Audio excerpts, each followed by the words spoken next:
হয় চাওক মই এই মুহূৰ্তত উপস্থিত আছোঁ ডেৰগাঁও সমষ্টিৰ বৰুৱাবামুণ গাঁও পঞ্চায়তৰ এটা পথৰ ওপৰত উপস্থিত আছোঁ আৰু মোৰ সহযোগে পোনে পোনে এটা দৃশ্য দেখুৱাব একাংশ জনতাই এই পথটো অৱৰোধ কৰা দেখিবলৈ পোৱা গৈছে শিশু মহিলা বৃদ্ধলৈকে সকলোৱে এই পথটো অৱৰোধ কৰা দেখিবলৈ পোৱা গৈছে এতিয়া এই পথত বৃহত্তৰ গাঁত দেখিবলৈ পোৱা গৈছে বৃহত্তৰ গাঁতত দেখিবলৈ পোৱা গৈছে একাঠু পানী আৰু এই পথেদি আহ যাহ কৰে ছাত্ৰ ছাত্ৰী ব্যৱসায়ীসকল অন্যান্য যিসকল লোক এই পথেদি অহা যোৱা কৰে প্ৰায় 1.5 কিলোমিটাৰ পথ এই পথেদি অহা যোৱা কৰে আৰু এক যন্ত্ৰণাময় পৰিৱেশত এইসকল লোক আছে আৰু বিশেষকৈ আজি এইসকল লোক শূন্য হৈ পৰিছে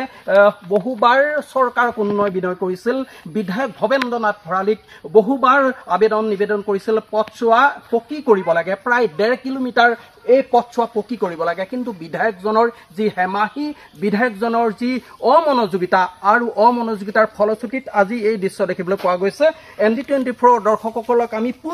পোনপটীয়াভাৱে এই দৃশ্য দেখাই আছোঁ এনেকৈ দেখিবলৈ পোৱা গৈছে পথটোৰ এক জৰাজীৰ্ণ ৰূপ আজি এই একাংশ ৰাইজ ওলাই আহিছে তেওঁলোকে প্ৰতিবাদ মুখৰ হোৱা দেখিবলৈ পোৱা গৈছে তেওঁলোকে এই পথছোৱা অৱৰোধ কৰিবলৈ অৱৰোধ কৰা দেখিবলৈ পোৱা গৈছে বিশেষকৈ এই পথছোৱা প্ৰায় 1.5 কিলোমিটাৰ পথছোৱা কিন্তু পকী কৰা নাই পঞ্চায়তৰ গা লৰা নাই বিধায়কৰ গা লৰা নাই যেহেতু এই পথছোৱা দি ছাত্ৰ ছাত্ৰী ব্যৱসায়ী এই সকল লোক কিন্তু অহা যোৱা কৰে তেওঁলোক জমৰ যন্ত্ৰণাৰ সন্মুখীন হৈ আহিছে আজি অতিষ্ঠ লোকে কিন্তু তেওঁলোকে ইয়াত কিন্তু প্ৰতিবাদ কৰা দেখিবলৈ পোৱা গৈছে বিশেষকৈ এইটো এটা এক ব্যয়বহুল পথ বুলি ক'ব লাগিব যেহেতু ছাত্ৰ ছাত্ৰীসকলৰ পৰা ধৰি বিশেষকৈ যিসকল ব্যৱসায়ী এই পথেদি অহা যোৱা কৰে গুৰুত্বপূৰ্ণ পথ কি ক'ব আৰু এখন হয় আমি আপোনালোকে চাওক আজি স্বাধীনতাৰ ৭৮ বছৰ হৈ গ'ল এতিয়ালৈকে আমাৰ যিখিনি সমস্যা আমি চৰকাৰৰ ফালৰ পৰা যিখিনি আমাৰ সা সুবিধা পাব লাগে সেইবিলাক আমি আজিও মানে বঞ্চিত হৈ আছোঁ আৰু সেইবিলাকৰ নামহে আমি কাগজে পত্ৰই বা টিভিয়ে চিভিয়ে দেখিছোঁ বা কোৱা শুনিছোঁ কিন্তু আমাৰ সেইখিনি আঁচনিয়ে আমাক ঢুকি নাপায় আপুনি আজি আমাৰ ৰাস্তা পদূলিয়ে কওক বা ইলেক্ট্ৰিচিটিয়ে কওক বা মানে ৰানিং ৱাটাৰ কথাই কওক আমি কোনোটো মানে সুবিধাৰ পৰা কোনো সুবিধাৰ পৰা আমি বঞ্চিত হৈ আছোঁ কিন্তু আমাৰ যিসকল আমাৰ চৰকাৰ বা আমাৰ জনপ্ৰতিনিধি বা বিভাগীয় লোক কোনেও আমাৰ এই বাট পথ বা আমাৰ সমস্যাৰ ওপৰত গুৰুত্ব মানে আৰোপ নকৰে তেওঁলোকে খালি ইলেকশ্যনৰ সময়ত আহে আৰু ভোটটো বিচাৰি আমাক আশ্বাস প্ৰদান কৰি মানে ভোটটো লৈ গুচি যায় তাৰপিছত আৰু আমাৰ ফালে চাবলৈ সময় নাই প্ৰায় 1.5 কিলোমিটাৰ পথ হাঁহপানী এমই স্কুলৰ পৰা শিল শিমলু গুৰিলৈ এই পথছোৱা সংযোজন প্ৰায় 1.5 কিলোমিটাৰ কিন্তু এতিয়াও কিন্তু এনেকৈ দেখিবলৈ পোৱা গৈছে পথছোৱাত একাঠু পানী হৈছে আৰু বিশেষকৈ এটা কথা দেখিবলৈ পোৱা গৈছে যিসকল ছাত্ৰ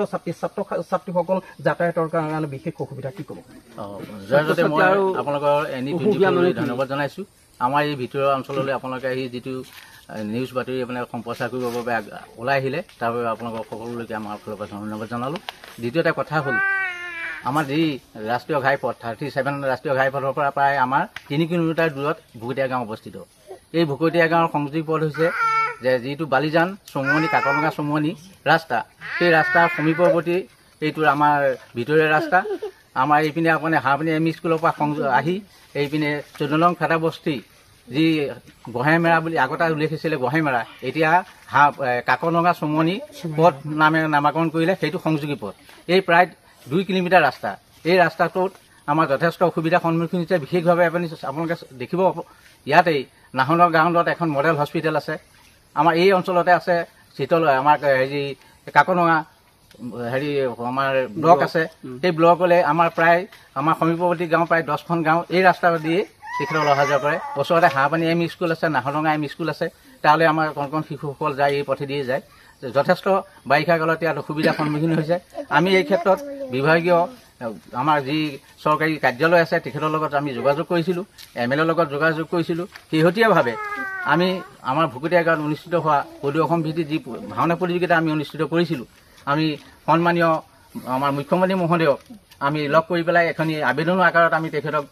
দিছিলোঁ হওক তেখেতে আমাক আশ্বাস দিছিলে যে এই অনুষ্ঠান শেষ হোৱাৰ অন্তত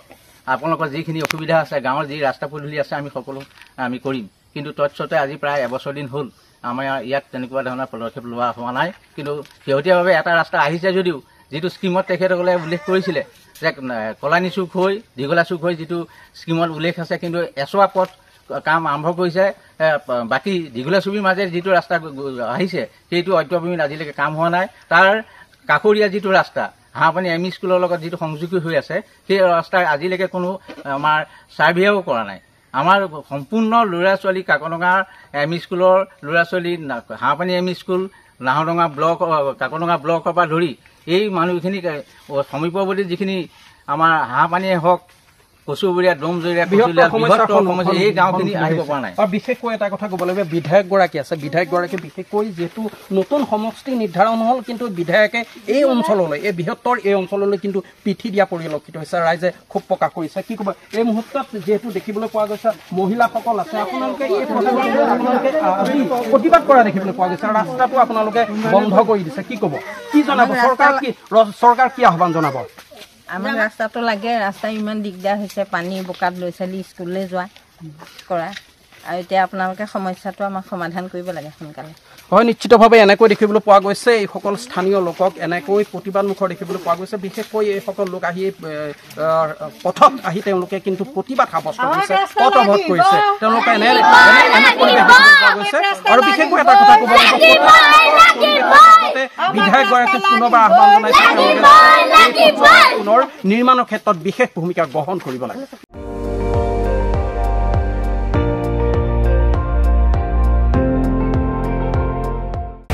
আপুনি চাই আছে ND24, সৰ্বশ্ৰেষ্ঠ নহয় সৰ্বোত্তমৰ দৌৰা।